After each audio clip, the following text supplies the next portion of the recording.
ज्ञान उधति और ज्ञान घन सदगुरु शंकर रूप, नमो नमो बहुबारही सकल सपूजन भू।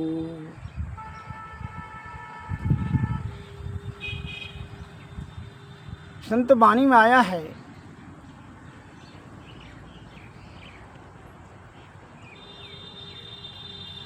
जो इच्छा धरहि मन माही, प्रभु प्रसाद कछु दुर्लभ नाहि।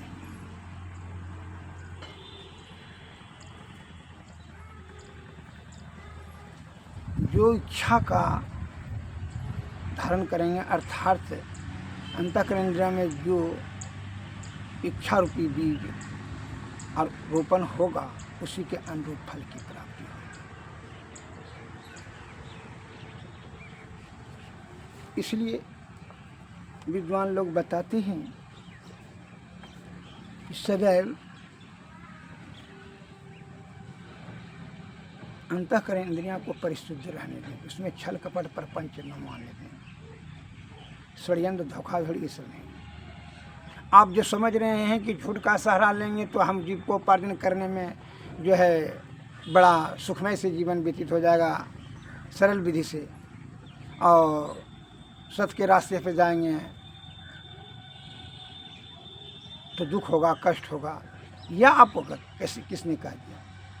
यह तो केवल आपका मन का बेईमानी है। यह मन के आधार पर ही आप सोचते हैं। अब मन तो जानबे करते हैं वो विषय को प्रवर्धन कराने के लिए सबसे बड़ा मूल कारण है। विषयों का आधार रूप माना जाता है मन को। इसलिए मन के मते न चलिए, मन के मत के अनुसार से मत चलिए। आपके अंदर में दिया है ना भगवान ने।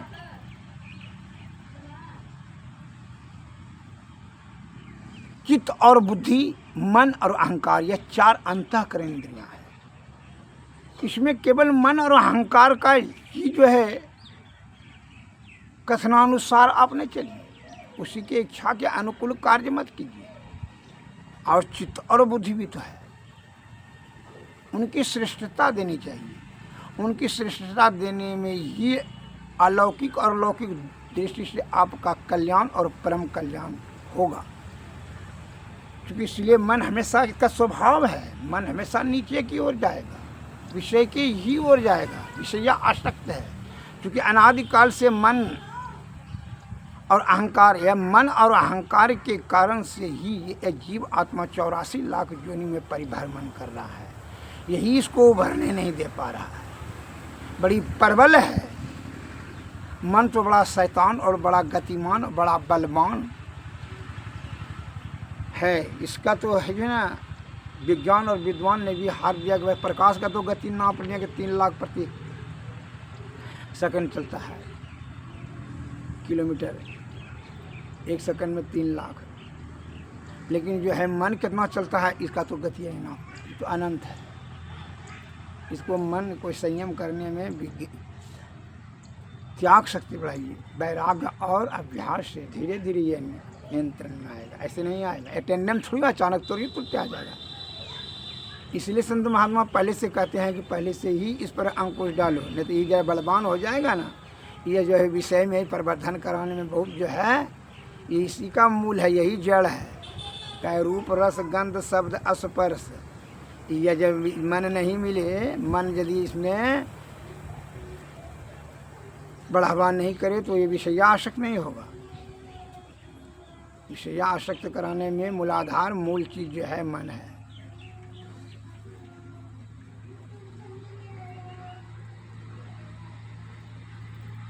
एक लघु कथा मैं आपके समक्ष रख रहा हूँ।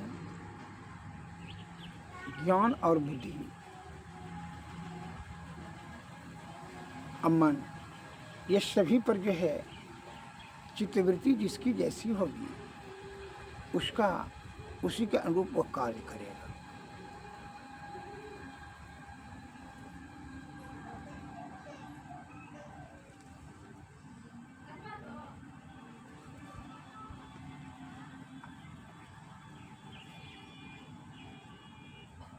एक राजा था, उनको 3 रानियां थी।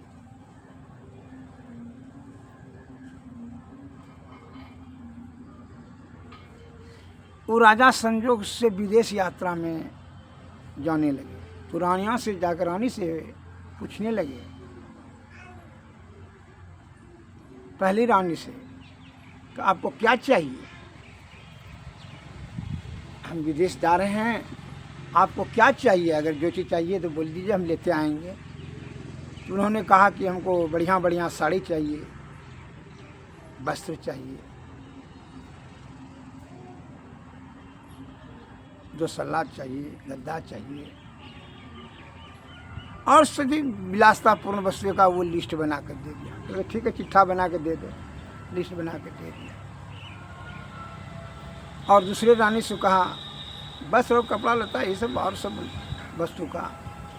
तो दूसरी रानी से जब पूछा तो क्या भाई आपको क्या चाहिए, राजा ने, हम विदेश जा रहे हैं, आपको कुछ चाहिए तो हम लेते आएंगे। तो वो बोली कि वह बोली दूसरी रानी कि हमको जो है जेवर चाहिए, हीरे का, मोती का, जवाहर का, सोने का, चांदी, सोने का, माने कीमती सब हमको जेवर चाहिए। जब चिट्ठा बना के दे दी, उन्होंने चिट्ठा बना कर दे दी, जितने भी जेवर थे, सोना चांदी, हीरा मोती, सबका वो लिस्ट बना कर दे दी कि तुमको यही चाहिए। पर वो ठीक है। अब छोटी रानी से पूछने के लिए गए तो वहाँ जाकर पूछे कि आपको क्या चाहिए भाई। तो रानी बोले हमको कुछ नहीं चाहिए, केवल आप चाहिए। आप सही सलामत सुरक्षित आप विदेश से लौट करके यथाशीघ्र आवें, यही हमारी हार्दिक कामना है। आपके सिवा हमको कुछ और नहीं चाहिए। ठीक है, अच्छी बात है। फिर तो आपको लिस्ट तो बनाने की ज़रूरत नहीं है, क्योंकि जी नहीं, हमको तो आप ही केवल चाहिए, तो हमको लिस्ट चिट्ठा बनाने की क्या आवश्यकता है। केवल आप सुरक्षित स्वस्थ आप वहाँ से लौट कर चले आवें, ईश्वर से यही हमारा कामना है, आपसे यही हमारा निवेदन आग्रह है। अच्छी बात। तो राजा साहब जो है चले गए विदेश, और वहाँ से जो रानी सब चिट्ठा बनाए थे उसी के आधार पर सामान वस्तु लेकर के विदेश यात्रा से लौटे। तो जिसको कपड़ा वस्त्र सब बहुत बढ़िया बढ़िया सब कपड़ा चाहिए उनको दे दिया। दूसरी रानी को जा करके जेवर जेवरात सब दे दिया। और तीसरी रानी के जो राजा को ही चाह रही थी वो आकर के उनके पास चले गए। राजा साहब छोटी रानी के पास चले। एवं प्रकार से कहने का मेरा तात्पर्य है, इस संसार में जिनको जो जो चीज़ें चाहिए वही चीज़ प्राप्त करने के लिए वो प्रयत्नशील हो जाता है। किसी को पुत्र चाहिए, किसी को धन चाहिए, किसी को खूबसूरती स्त्री चाहिए, किसी को मान चाहिए, किसी को बड़ाई चाहिए, किसी को जो है आन चाहिए, किसी को अहंकार का पोषण चाहिए, किसी को दुश्मनी का जो है दुश्मन को परास्त होना वो चाहिए कि दुश्मन मेरा परास्त हो जाए, नतमस्तक हो जाए, तबाह हो जाए।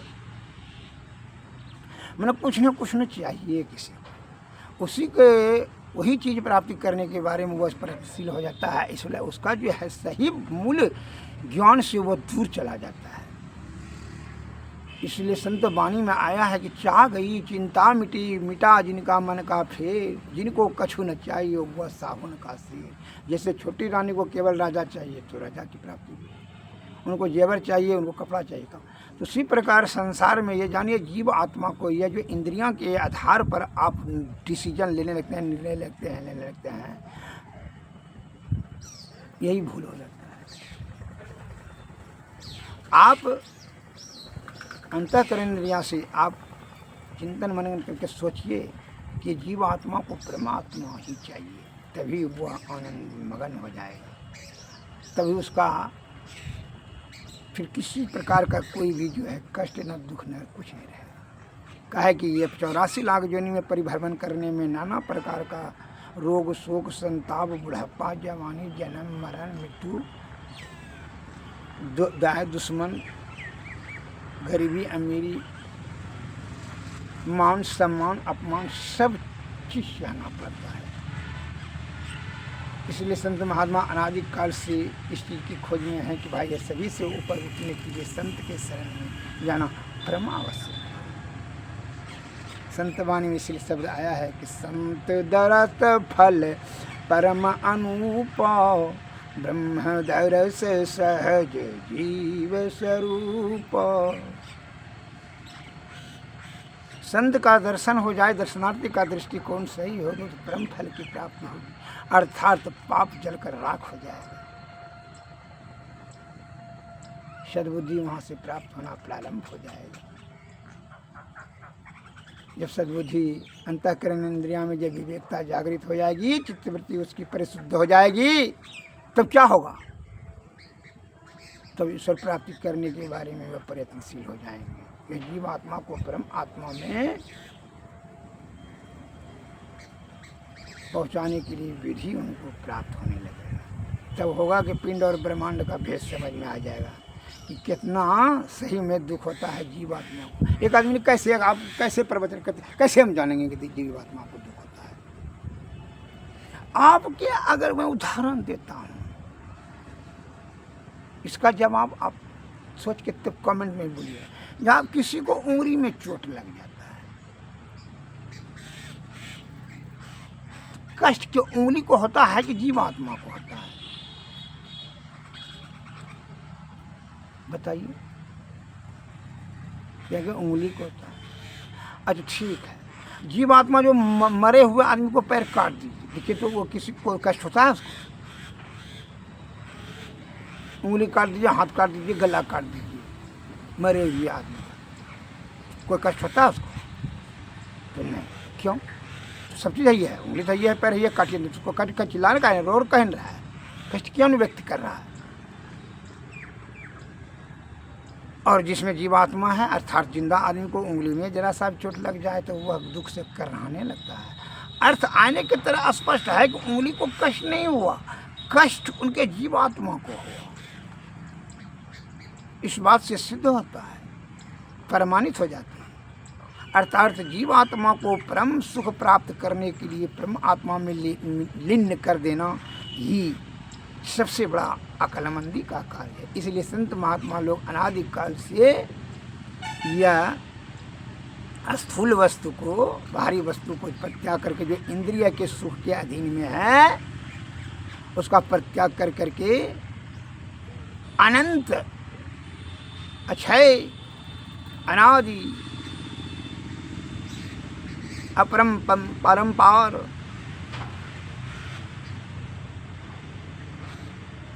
जो निराकार है, सर्वेश्वर परमानंद प्राप्ति करने के बारे में ही आपको मार्गदर्शन करते हैं। तभी आपका दुख से पूर्ण रूप से निवृत्ति पाने में आप सक्षम हो जाए।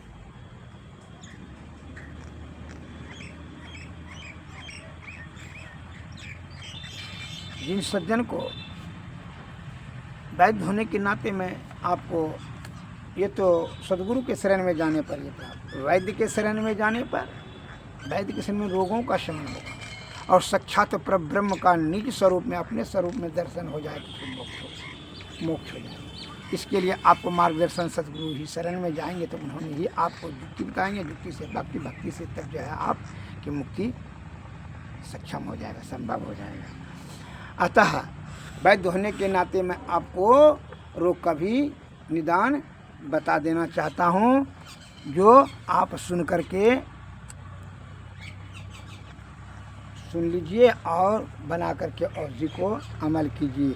देखिए इसमें कि तीक्ष्ण मुख रस, इसका कम्बाइनेशन बता देता हूँ।